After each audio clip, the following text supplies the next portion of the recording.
this is our canal, and from the upstream, say a lot of sediments are coming, and then sediments are settling down because the flow velocity is less. And for a water, its sediment carrying capacity depends on the flow velocity. Well, if its velocity is high, it can carry more sediment.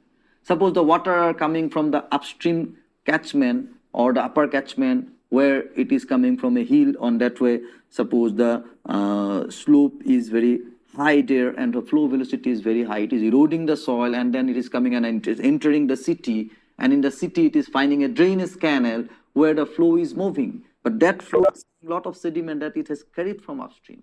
And once it is in the city, it may be a plain area. And if it is a plain area, of course, in the city, if it is hill, that is fine. Velocity may be high. But if it is a plain area, then if the velocity drops down, velocity drops below a particular limit, then depending on the size of the sediment, it may start settling there. And if it settles, then the carrying capacity of the canal will be reduced. Say originally its sectional area was entire sectional area. With time, when sediment will start settling there, then its carrying capacity will be reduced grossly, and then the object for which the canal was designed will not be served. So that way, we need to take care that when we are designing a channel, suppose we have done our calculation, we have put the best hydraulic section, then what we need to see that for the required discharge, with what velocity the water will be flowing in the best hydraulic section. Now in the best hydraulic section, suppose we are finding that with the velocity with which the water is flowing is not sufficient to carry the sediment that it is carrying with it, then definitely we cannot provide the best hydraulic section, because at that point our criteria changes. Well, we tried it best hydraulic section, but it cannot be provided because the water will not be able to carry the sediment, and sediment deposition may take place. That will create problem. In fact, in a city, I was involved in a drainage design, and I could see that this canal, the existing canal, could not serve because say total depth is 1.5 meter, but this depth of sediment that was observed is 0.5 meter. So originally it was designed for 1.5 meter of depth, but this existing depth is only 1 meter. So that way lead to flash flood sort of things. That is, the canal cannot carry the required drainage, and then we had to see that how it can be overcome, how this problem can be overcome. So this design was wrong actually. So that sort of concept we need to see. Then another point, that constraints of not exceeding maximum permissible velocity. This is also one point. Of course, in line canal, if our lining are strong enough, then we can go for high velocity. Even in some cases, we can go up to 3 meter per second, 4 meter per second. That sort of velocity is also permissible. But if our lining is not that strong enough, say due to economic reason, we cannot provide that strong lining. And in that case, we'll have to be worried about that aspect also, that the velocity should not exceed a particular limit. And so far as minimum velocity is concerned, it is generally found at 0.6 meter to 0.9 meter per second sort of things. And in an average, generally 0.7 meter per second can be considered this minimum velocity so far is concerned. But maximum velocity we can go to say 4 meter, 5 meter, depending on the type of bank lining. But this is one consideration that we need to make. Then there may be some other constraints, like constraints regarding width of the canal. Well, recently I was in the design aspect of one city called Dibrugarh, their design of canal, and then the drainage canal, this was found that with all calculations, that how much the discharge will be coming from hydrological calculation, that I could see that the size required for the canal is, say, if I go for the best hydraulic section, the width becomes a 4 meter, 5 meter, like that in some places. Now, it is passing through some already developed area and roads are there. So if we need to provide the canal in those portions, because so for the surface terrain condition is there, this is the place where the water will be coming. But now the road size itself is not that large there. So you forget about the side canal or the roadside canal. So there we may not be able to go for that type of canal, which is say 4 meter wide. Well, in that case, we may have to reduce the width and we may have to increase the depth to carry that discharge. Of course, while doing those, then we need to see whether the flow velocity will be dropping down to a minimum value and whether this will lead to sediment deposition. If so, whether a pumping device is required, all those aspects will be coming. And of course, sometimes even we may think that, okay, if this is not possible reducing that part, we may have to make a canal, box canal, over which the road may be there. So under the road, we may have to have a box canal. So different options are there. Well, but still, that sort of constraint may be coming, the width of the canal, land availability and all these things will be coming. And sometimes there is, suppose, a constraints against depth of canal. Well, that is also another constraint. Suppose after calculating the best hydraulic section, we have found that the width is 2 meter, depth is 1.5 meter. Fine. Well, we tried to put that, but we have seen that below 1 meter there is a very important object like say oil pipeline, suppose, which is carrying oil, and this cannot be removed, this cannot be lowered at that point somehow. And then you cannot provide a depth of 1.5 meter there. So you'll have to restrict your width, depth. And similarly, suppose in a particular area we are trying to make a canal which is of 2 meter depth, and then we have found that after 1.5 meter there is a rock strata. Well, and then say it is a irrigation canal and we cannot afford to say cut that rock and to because it will be quite expensive. So that way it may not be possible. So we may decide that, okay, this our best hydraulic section cannot be provided here. Rather, we will go for a depth of say 1.5 meter, because at 1.5 meter depth the rock strata is there and we cannot go below that. So that way there may be different practical constraints and that govern the size of the channel.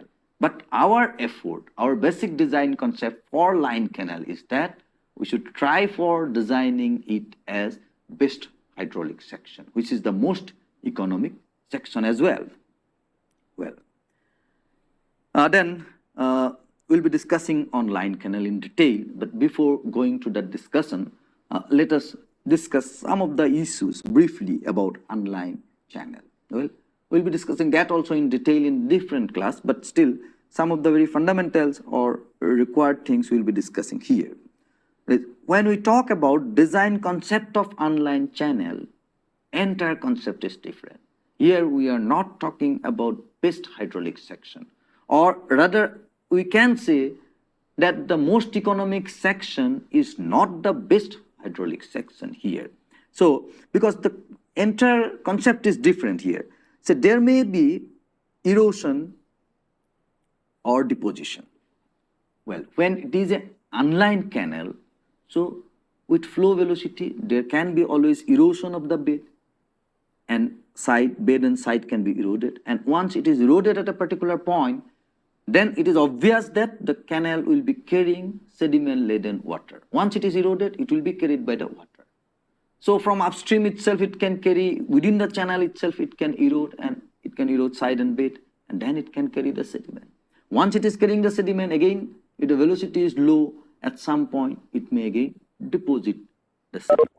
So what we can have that this sort of channel, we are very much concerned about the erosion and deposition of sediment in that particular channel. Well, and if erosion occurs and if deposition occurred, already we have discussed, if deposition occurred, then the entire capacity decreases.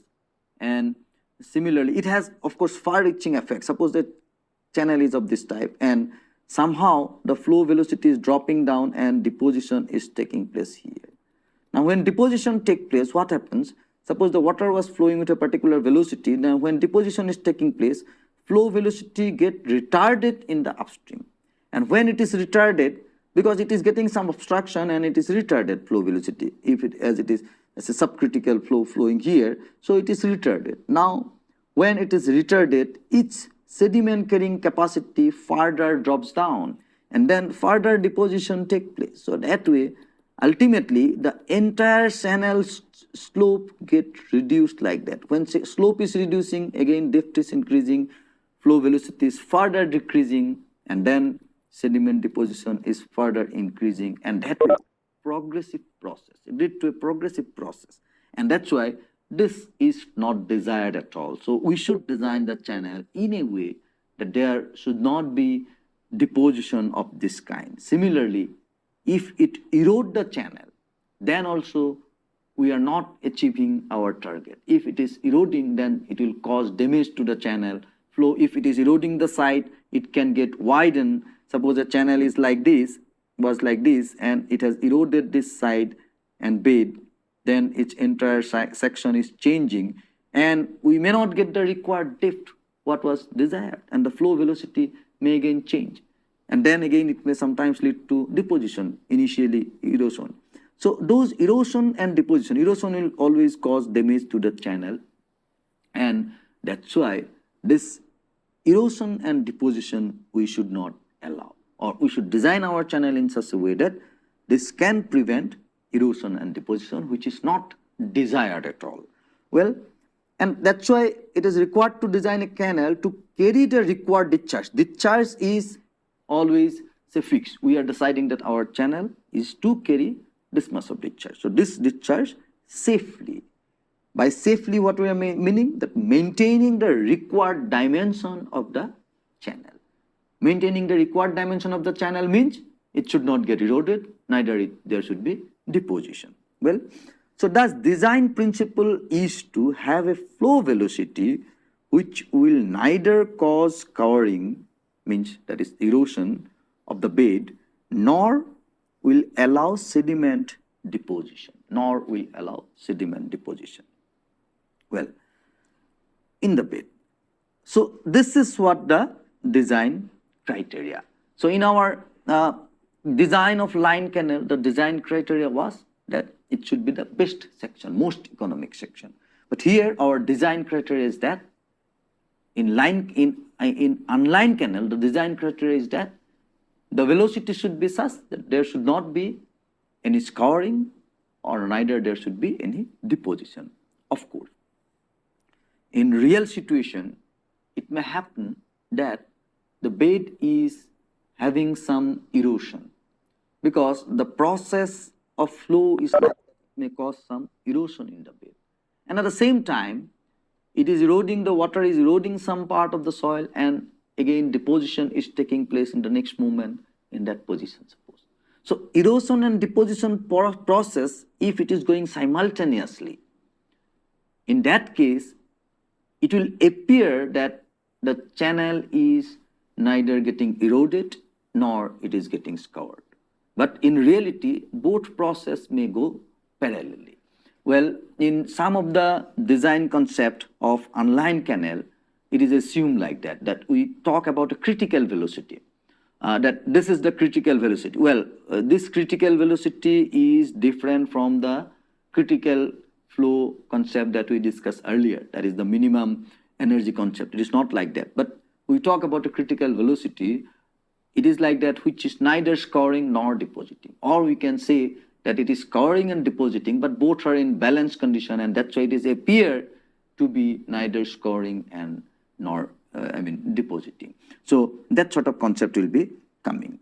Again, when we are talking about unlined canal, then the canal that we are designing as unlined, it may pass through a alluvial formation or a non-alluvial formation.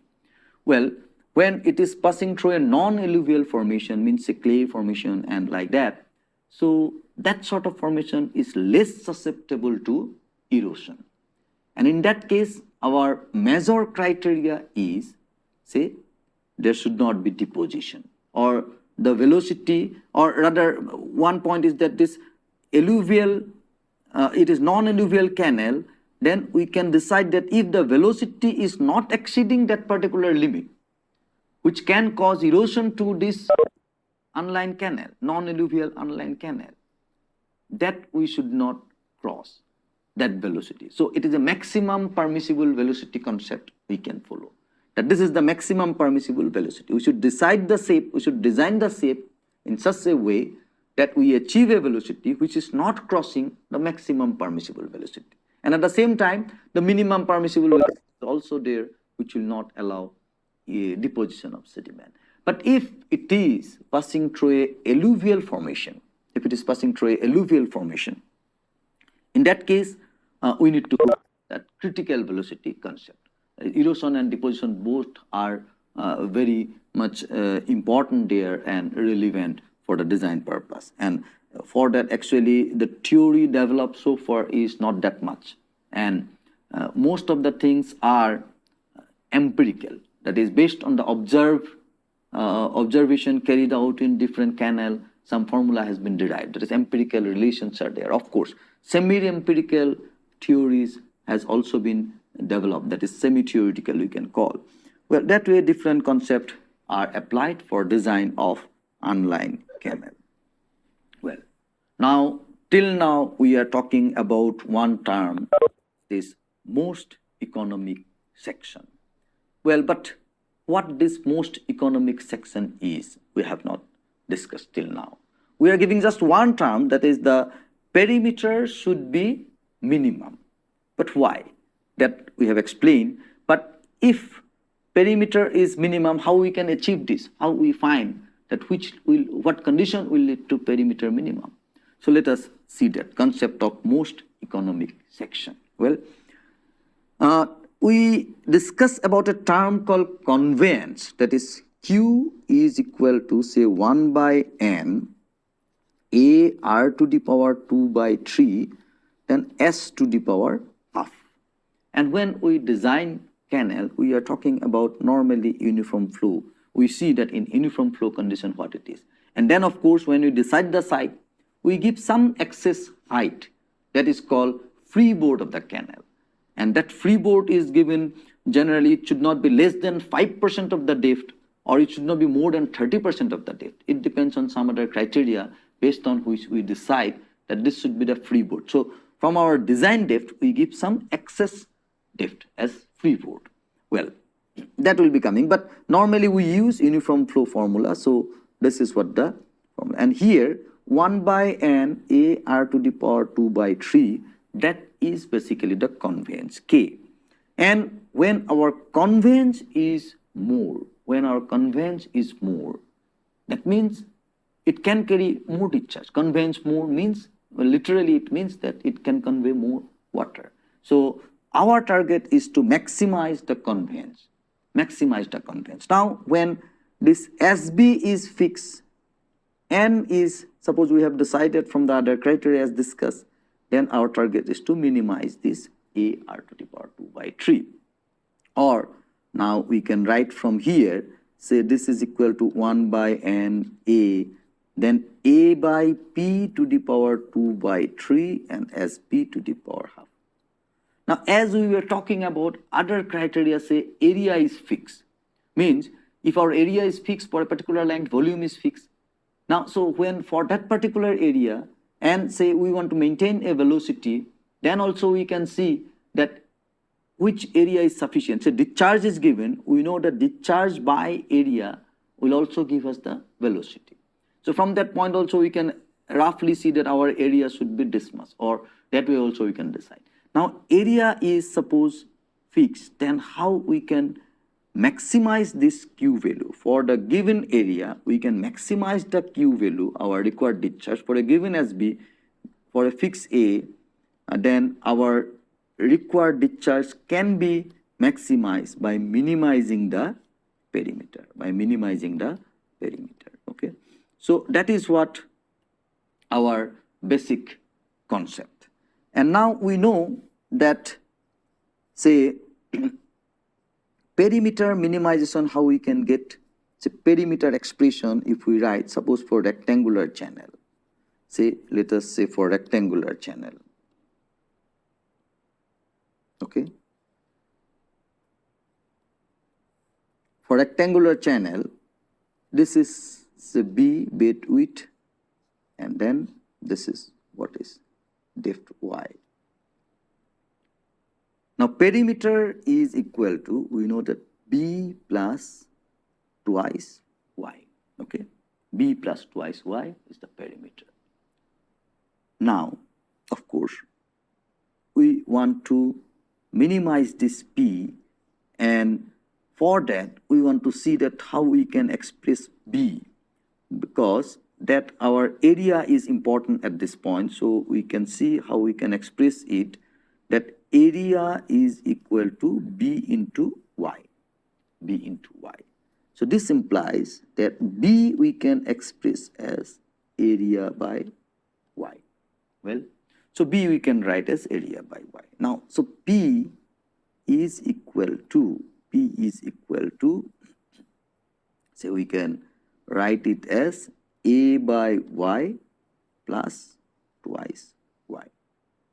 Now, if we consider P, now we can consider P as a function of rather y, because we are already considering that A, we are targeting that A is fixed, and then we are trying to find P as a function of y. So how we can have minimum P? If we do say dP dy equal to 0, then this will give us the minimum perimeter. This expression will give us minimum perimeter. So we can just write that our expression was P is equal to A by y plus twice y. Now if we just use that concept, the dP dy is equal to 0 implies that A is fixed, so it is 1 by A, so it will become A into say 1 by minus y square and plus 2. This is equal to 0. So this will imply that A by y square is equal to 2. A by y square is equal to 2. Now again we know what A is. Area is nothing but B into y. So just replacing that, what we can write, by y is equal to 2. That implies that if we by y square, that was okay. So this and that will go. So B is equal to twice y. Earlier we were just using the term I was talking about, say our expression is for most efficient section or for most economic section, our relation is that B is equal to twice y, that we were just saying. Now we have seen that if we go by this particular concept for rectangular channel, we are getting that B is equal to twice y is the expression for most economic section. So if possible, blindly we can give B is equal to twice y. But blindly means if we give blindly without considering the criteria that we have already discussed, the sediment deposition or the practical constraint. If you do not go to the site and just design it, then while going to the site for implementation, we may face a lot of difficulties. So we need to design the canal after looking into all the other aspects, but should try to provide the most economic section. And this is the condition for rectangular section. And then we can see that for a most economic section, that is also we call as the best hydraulic section. For rectangular section, now we can see what is the value of say hydraulic radius. What is the value of hydraulic radius? Because why it is required, say we require the, for calculating the discharge amount, we require the hydraulic radius also. So once we can have the hydraulic radius in terms of depth, then also we can do those calculations. So let us just see what is the value of hydraulic radius in most economic section, that is R is equal to A by P, and now we can write that area is equal to B into y, and then perimeter is equal to B plus twice y. But what this B is, what this B is, what this B is. This for best hydraulic section, we have R is equal to, say in place of B now we can write twice Y, because B is equal to twice Y. B is equal to twice Y. So we can write B into Y, then twice Y plus twice Y. So this will lead to twice Y square by 4Y, or this is equal to Y by 2. So R is equal to Y by 2. That is what the best hydraulic section, and in best hydraulic section, hydraulic radius can be considered as R equal to Y by 2. Well, with this understanding of best hydraulic section, now let us see whether this same concept or the same relation will remain valid for other sort of channel. Well, let us discuss about trapezoidal section.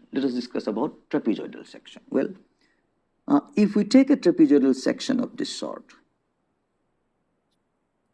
say this is Z, side slope is Z, and let us consider this to be symmetrical.